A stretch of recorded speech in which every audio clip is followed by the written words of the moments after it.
A ver, cualquiera que haya cogido una guitarra para tocar una canción pop seguramente ha usado un diagrama de acordes. Pues lo que quizá no se sepa es que al hacer eso estamos participando en una tradición musical con una historia, bueno, una historia secreta. Vamos a tirar del hilo y a descubrir una conexión alucinante que une la música de hoy con nada menos que el siglo XVII. Aquí lo vemos. A la izquierda, algo que nos suena a todos los que hemos tocado un instrumento, ¿verdad? Un diagrama de acordes moderno. Y a la derecha, bueno, a la derecha tenemos un código bastante críptico de la música barroca, el llamado alfabeto. A simple vista parecen dos mundos distintos, pero ¿y si en realidad son dos caras de la misma moneda? ¿Y si es básicamente lo mismo? Pues esa es la gran pregunta que vamos a intentar responder. Y lo más curioso es que la respuesta a todo este misterio ha estado siempre ahí, a plena vista, escondida en las propias cuerdas de la guitarra. Venga, para descifrar esta conexión tenemos que ir al origen de todo. Y eso significa que tenemos que conocer el instrumento que lo empezó todo, la guitarra barroca. Que ojo, no es exactamente la guitarra que tenemos en mente hoy en día, para nada. La clave de todo está en este número, el 5. La guitarra barroca se define por sus 5 órdenes. Pero, a ver, ¿qué significa eso de órdenes? Porque no es tan sencillo como decir que tenía 5 cuerdas. La cosa tiene más miga. Y aquí está el truco. Un orden es en realidad un grupo de cuerdas que se tocan a la vez, como una sola unidad. Y lo normal era que estos órdenes fueran dobles, así que la guitarra barroca tenía un sonido mucho más lleno, mucho más potente. O sea que no era una guitarrita de 5 cuerdas, no. Era un instrumento diseñado para vibrar, para tener mucho más cuerpo.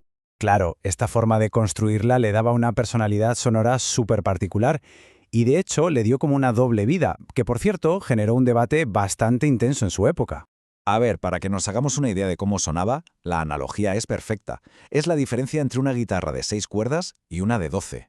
Esos órdenes dobles le daban una resonancia, un brillo, vamos, un sonido ideal para hacerse notar en cualquier sarao, ya fuera una fiesta o para acompañar un baile. Y claro, esta capacidad de sonar tan potente generó una tensión cultural muy interesante.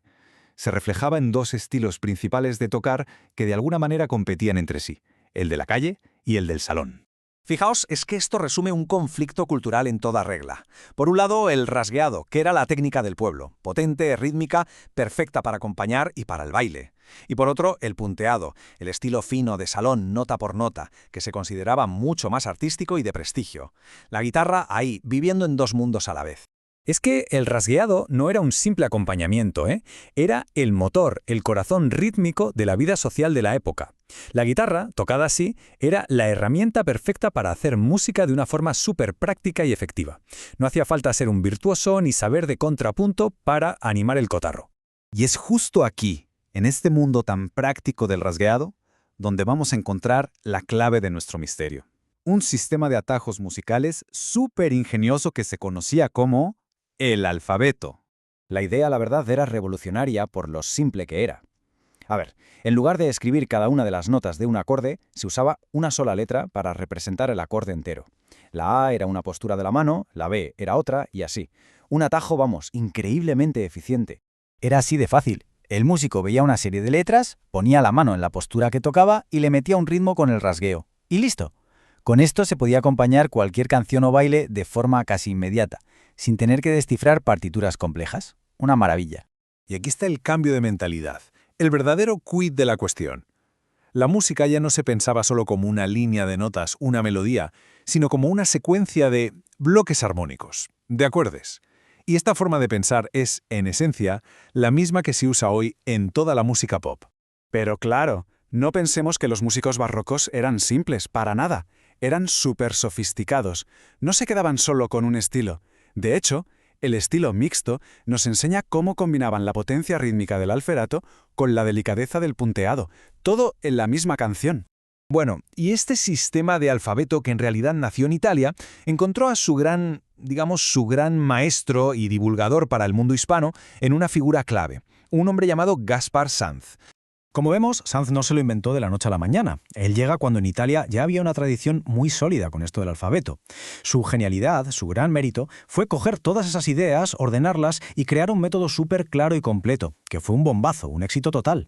Es que su libro no era solo una colección de canciones, ¿qué va? Era un manual de usuario para hacer música, en toda regla. Enseñaba de todo, desde las reglas más básicas hasta cómo acompañar a otros instrumentos, y siempre usando el abecedario, el alfabeto, como la pieza central de su método. Así que, al final, lo más importante es que Sand, de alguna manera, democratizó la música. Hizo que este enfoque tan práctico, el de acompañar con acordes, fuera accesible para muchísima más gente. Y al hacerlo, sin saberlo, estaba sentando las bases de una forma de entender la música que ha llegado hasta nuestros días. Y con esto llegamos ya al final del recorrido. Aquí es donde todos los hilos se unen. Y esa conexión con la música de hoy se vuelve totalmente evidente. A ver, pensemos en todo esto. Pensar en acordes en vez de notas sueltas, usar la música como una herramienta para acompañar, buscar atajos como los diagramas de acordes para aprender rápido, la guitarra como motor rítmico, a que todo esto suena increíblemente familiar. Es que la lógica del rasgueado barroco y del alfabeto sigue vivita y coleando cada vez que alguien busca en Internet los acordes de una canción para tocarla. Es exactamente el mismo principio. Así que volvemos a la imagen del principio. El misterio, pues, está resuelto. Vale, sí, las letras y los nombres de los acordes han cambiado con el tiempo, pero la función, la idea que hay detrás, es exactamente la misma, un sistema de atajos para crear música a base de bloques de acordes. Al final resulta que lo que parecía un código antiguo y raro es, en realidad, el abuelo directo de la forma en que millones de personas hacen y entienden la música hoy. Estamos hablando de una tradición que no se ha roto en 400 años. Así que queda una pregunta en el aire. La próxima vez que alguien aprenda una canción con un diagrama de acordes, ¿está siendo un músico de pop o en realidad es un músico barroco? Es para pensarlo, ¿eh? Quizá, sin darnos cuenta, al rasguear esos acordes, estamos canalizando el espíritu de un músico de hace 400 años, manteniendo viva una forma de hacer música que nació en las calles y en los salones de la Europa barroca.